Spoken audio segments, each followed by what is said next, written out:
Galera, estão aqui com o Jason, que é do time de desenvolvimento do South Park Fracture But Whole.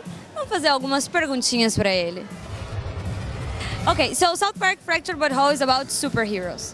How does that affect the game compared to the previous? With superheroes, it means that we can talk a lot more about current events. I think it gives us a lot more to do with satire, like you're talking about Marvel movies, referencing like pop culture and television. There's a lot more possible. It also gives us a lot of opportunity to do more fantastical powers. You know, like you saw at the conference in one of our trailers that human kite, who's Kyle, like, hey, we have a power where he sort of imagines himself flying into outer space and shooting laser beams and covering the ground. So it really, we can go even crazier, and that's nice. So all the people that are actually fans of the franchise and the show, what can they expect from this new game?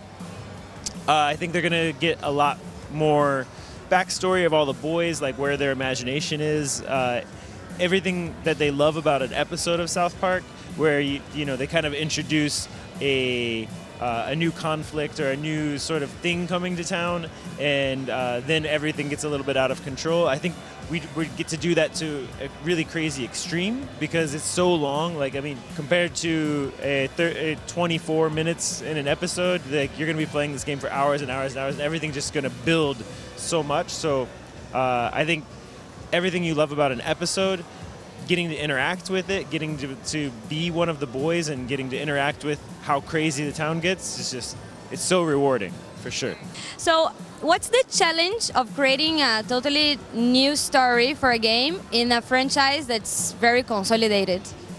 The biggest thing is that we want to make sure that people feel like it's familiar. Like, we don't want to take them to Gotham or, you know, like a city that's unfamiliar. So one of the things is people always want to introduce something new, but they also want to feel like they're in South Park. So for us, we wanted to introduce some new buildings, some new locations, things from other seasons that people have seen before. But also, if you played Stick of Truth, we wanted you to kind of know your way around. You know where Main Street is, you know where Cartman's house is. So, you know, I think there's a lot of history to pull from, but we wanted to also keep it fresh and give them something new. Why do you think this genre worked so well with South Park?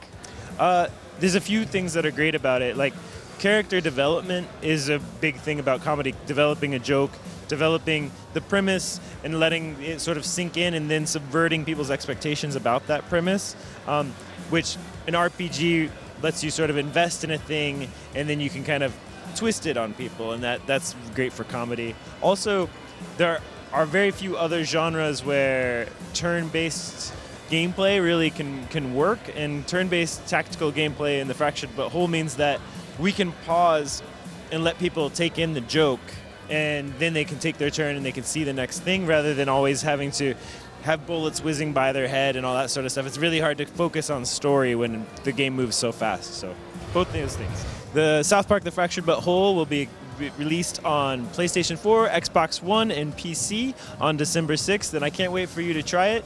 I think that we're working very hard on the localization to make sure that you guys get the jokes in your own native language and with hopefully some of the stuff that you know from your own local broadcasts of South Park. So stay tuned. Yay!